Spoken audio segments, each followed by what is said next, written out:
Bonjour, aujourd'hui on va remonter le temps, mais vraiment très très loin. On va s'intéresser à l'une des expériences les plus folles de toute l'histoire de l'humanité, la naissance des toutes premières villes. Oubliez Rome, oubliez les pyramides, là on parle d'une époque où l'idée même de vivre à des milliers au même endroit, c'était une pure révolution. Alors on plonge au cœur du néolithique pour voir comment tout ça a commencé. C'est vraiment ça la question de fond. Comment est-ce que nos lointains ancêtres, qui étaient des chasseurs-cueilleurs, nomades, ont un jour décidé de tout plaquer pour se poser et construire quelque chose ensemble? C'est une décision radicale qui a posé les fondations de notre monde. Et c'est cette expérience incroyable qu'on va décortiquer. Pour se rendre compte de l'échelle, regardez un peu cette chronologie. Les premiers murs de Jéricho sont plus vieux que les pyramides de presque 7000 ans. C'est vertigineux quand on y pense. Ces villes du néolithique, elles ne sont pas juste anciennes. Ce sont les véritables pionnières, les toutes premières tentatives de vie urbaine. Alors, voilà le programme. On va suivre le cycle complet de la vie de ces cités. De leur naissance un peu folle à leur mort, en passant par leur organisation sociale absolument fascinante. Et à la fin, on se demandera ce que tout ça peut bien nous apprendre aujourd'hui. Bon, entrons dans le vif du sujet. Il faut imaginer qu'après la dernière ère glaciaire, tout change. L'humanité, qui vivait de chasse et de cueillette en se déplaçant constamment, commence peu à peu à se sédentariser. C'est le début de l'agriculture, bien sûr, mais c'est aussi, et c'est ça qui nous intéresse, l'apparition des premiers villages permanents. Et pour comprendre cette révolution, on va se concentrer sur deux sites emblématiques. D'un côté, on a Jéricho, la fameuse forteresse avec ses murs millénaires, et de l'autre, Çatalhöyük, en Turquie actuelle, une immense ville sans rue. Deux modèles, deux expériences totalement différentes de ce que ça voulait dire de construire une société à l'aube de la civilisation. On commence par la naissance, et donc par Jéricho.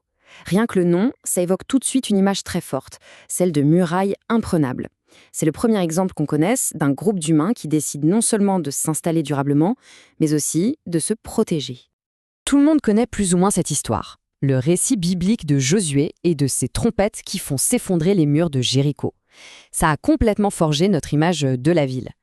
Mais ce qui est vraiment passionnant, c'est de comparer ce récit mythique avec ce que les archéologues, eux, ont trouvé sur le terrain.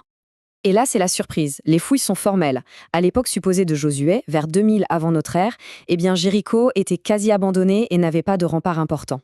La véritable histoire de ces murs est en fait beaucoup, beaucoup plus ancienne et encore plus impressionnante.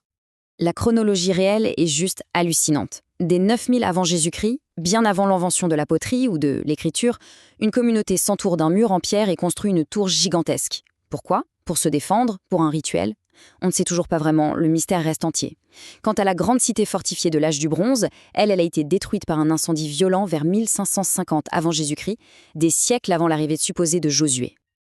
Allez, on quitte Jéricho et on avance dans le temps pour s'intéresser à la vie de ces cités. Direction l'Anatolie, vers 7000 avant Jésus-Christ pour découvrir Çatalhöyük.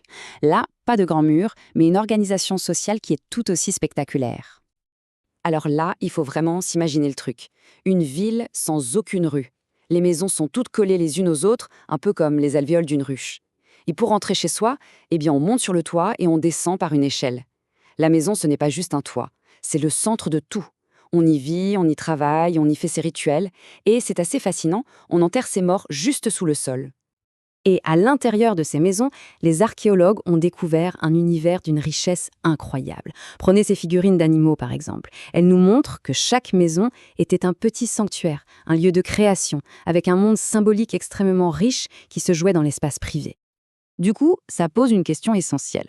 Dans une ville aussi énorme, sans palais, sans grand temple central, sans roi ou prêtre visible, qu'est-ce qui faisait que tout tenait ensemble?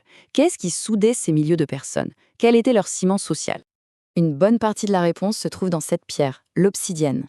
C'est un verre volcanique, naturel.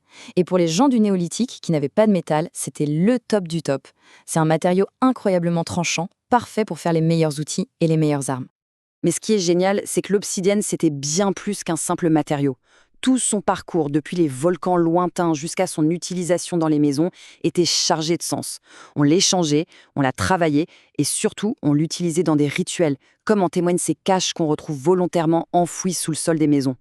Autrement dit, une pointe de flèche en obsidienne, ce n'était pas juste un outil pour chasser. Elle racontait une histoire, celle de son propriétaire, de sa famille, d'un voyage pour obtenir la pierre. Ces objets, c'étaient des liens sociaux, des porteurs de mémoire, des marqueurs d'identité qui se transmettaient de génération en génération. C'était le cœur du réacteur social. Mais voilà, toute expérience, même la plus brillante, a une fin. Après des siècles et des siècles d'existence, ces grandes villes ont été désertées. Alors pourquoi? Qu'est-ce qui a bien pu provoquer l'effondrement de ces premières sociétés urbaines? Aujourd'hui, on sait que l'effondrement d'une société, c'est rarement un grand cataclysme soudain, comme dans les films. C'est bien plus souvent un processus lent, une perte progressive de ce qui faisait tenir la communauté, un délitement du tissu social. Pour Châtellerault, en fait, le problème est venu de l'intérieur. C'est le succès même de la ville qui a fini par la fragiliser. Plus il y avait de monde, plus il y avait de stress social, de tensions, de conflits dans cet espace hyper dense. La compétition entre les différentes familles pour les ressources ou le prestige a sans doute fini par éroder les liens de solidarité qui unissaient tout le monde.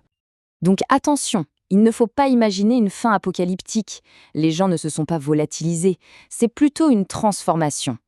Face à des tensions devenues trop fortes, les habitants ont choisi de partir pour fonder ailleurs des villages plus petits, plus gérables. C'était une stratégie d'adaptation, pas une disparition. Alors, au final, qu'est-ce qu'on peut bien retenir de cette plongée aux origines des villes? Qu'est-ce que ces laboratoires de l'humanité, que sont Jéricho et Çatalhöyük, ont encore à nous dire sur nos propres sociétés? Eh bien, la première leçon, c'est que le défi de vivre ensemble, en grand nombre, il est universel et intemporel, et que la cohésion d'un groupe, elle ne repose pas sur des murs, mais sur un projet commun, des valeurs, des rituels partagés, exactement comme l'Obsidienne pour Çatalhöyük. Ces villes n'ont donc pas échoué, elles ont exploré les limites d'un modèle, et leur lent déclin nous rappelle une chose essentielle, l'importance de la résilience sociale. Et ça nous amène à une toute dernière question, une question qui nous concerne directement aujourd'hui. Nos métropoles sont infiniment plus grandes, plus complexes.